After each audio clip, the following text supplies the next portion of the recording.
Throughout our lifetime, napakarami po nating financial decisions na pagdadaanan. Akala ko noon, ang best financial decision nagsisimula sa pagpili ng karir, kung ano yung trabaho makukuha nyo, kung gaano kalaki yung susweldohin nyo, pag-iipon, kung saan mag-i-invest, pagbili ng bahay, etc. Pero noong habang tumatanda ako, na-realize ko, meron pa palang isang bagay na napaka-importante. Meron pa palang isang desisyon sa buhay na pwedeng makaapekto ng finances nyo for many years to come. Hindi po siya stocks, hindi siya real estate, hindi rin siya business. Para po sa akin, ito yung isa sa pinakamagandang blessing na dumating na nagbago sa financial life ko. And by the way, kung bago nga lang pala kayo dito sa channel namin at hindi pa po tayo nagkakakilala, ako nga pala si Roland. Isa po akong registered nurse dito sa Northern California for 17 years. Just last year, nag-semi-retire na po ako. And some people call it, nagbawas lang ako ng oras. Technically, part-time po naman ako ngayon. Pero I call it semi-retire dahil wala na po akong balak bumalik as a full-time nurse. Kasama ko po dito ang aking napakagandang misis na si Amy. Dati po siyang senior accountant na nag-retire na rin 2 years ago. At kasama din namin ang dalawa naming napakababait na anak. We usually talk about our simple life dito sa Amerika, about family, career, travel. Sometimes nagbibigay kami ng mga financial tips based on our experience. And later po in this video, ikukwento po namin sa inyo kung ano ba yung sinasabi kong financial decision or blessing at kung paano niya nabago, hindi lang yung finances namin, kundi pati yung direksyon ng buhay namin. Kaya huwag kayong aalis, dyan lang kayo. Are we at the end or are we at the start? 129 beats per minute from my heart. Anywhere we do is where I long to roam. Night or day, I'm taking you all away. 'Cause my heart screams, let me carry you home. Let me carry you home.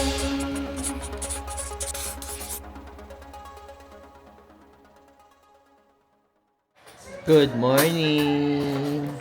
Oh, good morning. Getting ready for Oh, wait a breakfast. Magandang umaga po. Araw ng Sabado. Naghahanda na si Amy ng breakfast. Pare-pareho lang naman yung binabreakfast namin. 76 degrees sa labas. Aani tayo ng cucumber. Dalawang pipino ulit. Ilang linggo na rin kami hindi bumibili ng pipino ah. Hello. What are you doing right now? Just listening to music. Listening to music. Naboboard na yung mga anak ko. Bakasyon kasi. May lalabas kami. Mainit kasi. Hindi kami makapag-bisikleta. Paghapon, 100 degrees. Kuri-kuribot yung ano mo ah. Naka-curve. Naka-curve yung kanyang pipino. Katatapos lang namin ng breakfast. Ayun, busog na busog. Okay. Maglalakad-lakad muna kami. Tawa kami ng tawa ni Amy kasi tuwing kumakain kami, nag-uusap kami. Meron kaming gustong i-share sa inyo na, alam niyo yung randomly lang na pinag-uusapan namin. Parang interesting lang siya. Baka meron kayong mga input. May advice. Oo, baka lang meron lang kayong maidagdag o may advice.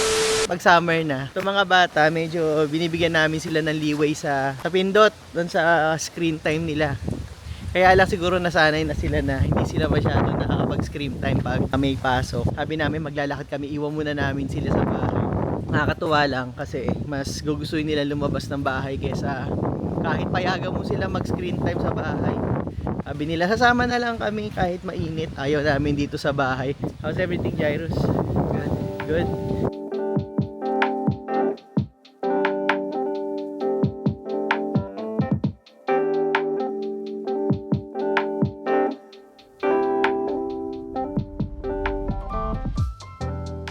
Pasensya na kayo guys kung medyo mahangin na. Gusto lang namin i-discuss ano nga ba yung biggest financial decision na sa tingin namin ay napaka-importante talaga. Kasi pag sinabing biggest financial decision, unang pumapasok sa atin yung kung ano yung course na kukunin mo, di ba? Para kumita ka or Career, no? career, yan. Siyempre, yung income, yung oras, pag nag-invest ka, yung compounding. Kailangan mas maaga ka mag-invest. Pero kadalasan na-overlook sa tingin namin na isa sa mga pinaka-importanting financial decision na magagawa nyo na could probably shape yung inyong financial future. Yan. At ito ay ang tiyanan. Choosing a life partner. Yeah. Choosing your spouse. So, minsan hindi natin naiisip yun, di ba? Ay, hindi ko naisip yun. Hindi mo naisip yun? Nung wala nung bata Hindi ako. nga, naisip mo. Ang galing-galing mo nga eh. Advance siya. Ako hindi ko alam yun eh. Hindi ko naisip yun. Congratulations. Na ganun pala yun. Sa amin, guys, hindi namin siya na-realize up until na lang. Ito nga, syempre, Nung nag-asawa na lang nag-asawa ka tayo. na lang, as you go on, marami ka nang na-realize sa buhay. Sa pagsasama nyo, marami kayong mga nare-realize. May namimit din kasi kaming mga ibang couples. Marami kaming na-meet na naghiwalay, pinag-aawayan ng pera. Magkaiba sila ng outlook pagdating sa finance. Merong partner na gusto magtipid, yung isa naman spender, ganito ganyan. Tapos na-realize lang namin na malaki palang factor yun, yung pagpili noong mapapangasawa nyo. Kasi yun yung magdidictate kung ano yung magiging future nyo din. Yan. Oo. Dito Realize na- lang natin na parang di ba, yung para mo siyang business partner. Oo. Nakasama mo siya habang buhay. Oo, Talagang pareho sabay kayo magpaplano. Parang business din, di ba? Let's say, nag-breakdown yung business nyo, mag-asawa, naghiwalay kayo, hatiin yung yung assets nyo, di ba?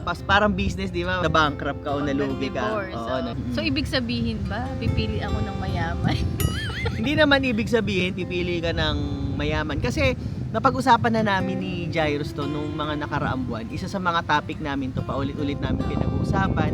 Siyempre, hanggat bata pa, hindi ko naman sinasabing mag-girlfriend na siya. Or sinasabi ko lang sa kanya na pag ikaw magkaka-girlfriend ka na, make sure na, alam ko, siyempre, importante, mahal mo yung tao. Oo. Pero isa sa mga factor na minsan kailangan mo ring isipin, di ba kapag high school ganyan, pag bata ka pa, yung mga kaidaran ng mga teenager, ang kadalasan na-attract sila unang-una sa physical characteristic, gusto nila yung mga pogi, ganyan, di ba? Pag high school, Oo. ganun naman. Pag high school ganun, di mo naman maiiwasan Medyo yun. una physical talaga. Minsan kahit hindi matalino, pero yung physical attraction, yun yung number one na tinitingnan kapag bata ka pa. Si Jairo, sinasabihan ko siya na okay lang pumili ka ng gusto mo na attractive, pero kailangan mo rin i-consider character, personality. Kung sa tingin mo ba itong babaeng to, kapag let's say makakasama mo siya for the rest of your life, yung ugali ba niya makakasundo mo? Sabi ko kasi sa kanya, di ba tinuturuan ka namin na sa pagdating sa pera, para pagdating ng panahon yung pamilya mo masusuportahan mo, hindi kayo masyadong mag-struggle pagdating sa finance. So let's say for example, nagtrabaho ka na and then nakakapagpundar ka na, syempre tinuruan ka ni daddy, hindi ka bumili ng bagong sasakyan. Ginamit mo lang yung second hand na ni daddy, tapos hindi ka nag-lifestyle creep, guhulog ka sa mga retirement accounts mo. You're way ahead of the game.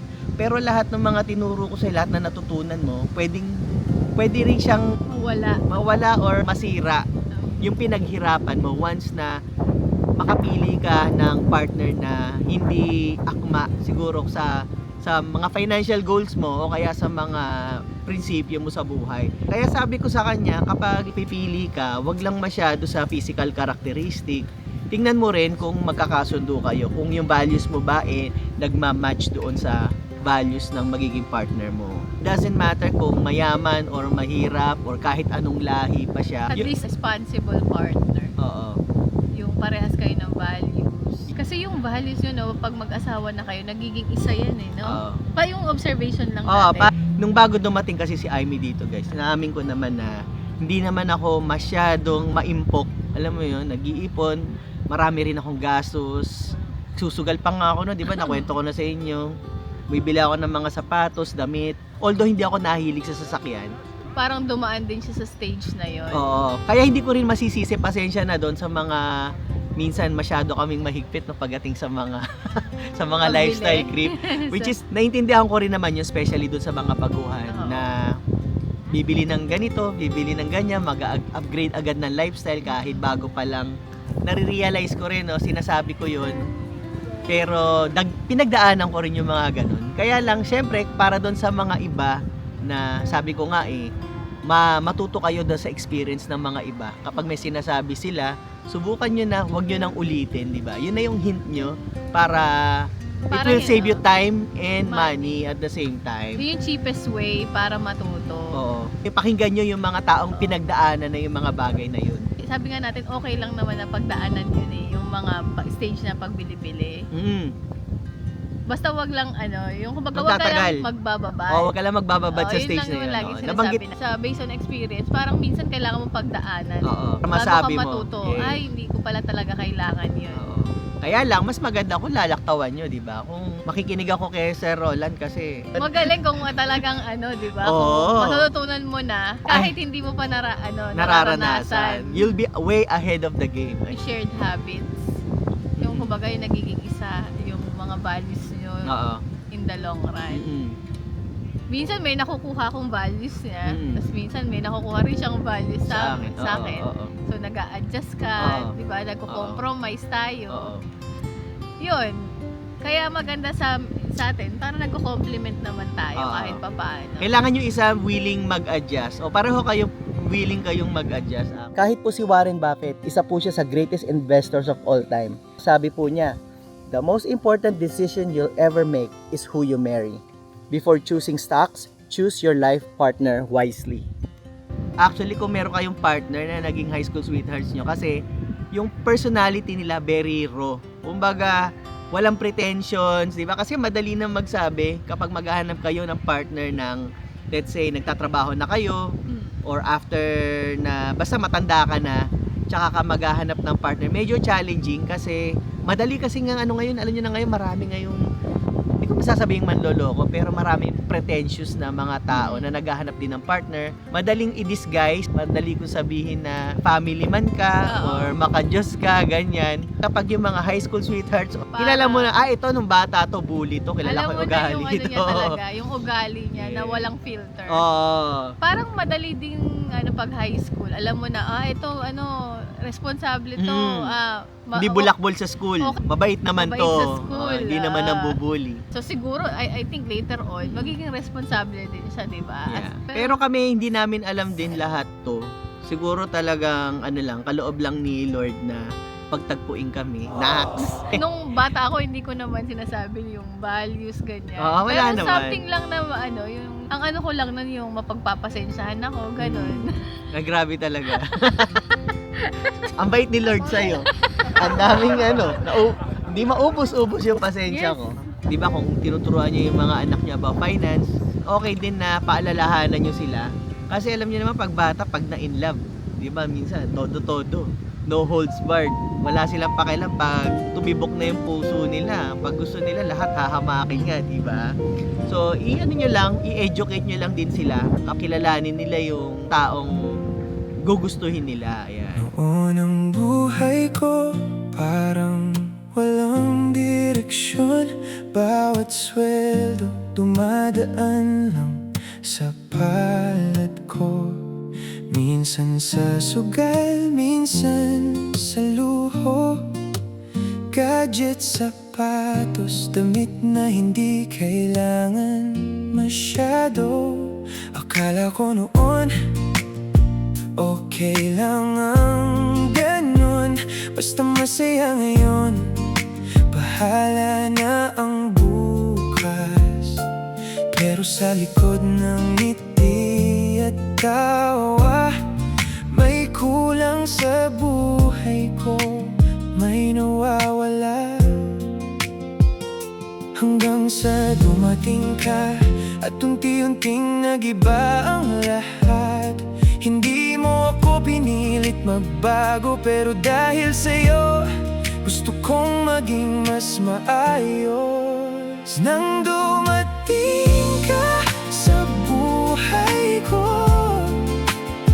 nagkaroon ng linaw ang gulo. Ikaw ang dahilan kung bakit natuto na ang tunay na yaman hindi lang nasa pera ko. Nang dumating ka, natutunan ko ang magmahal, mag-ipon at mangarap ng buo.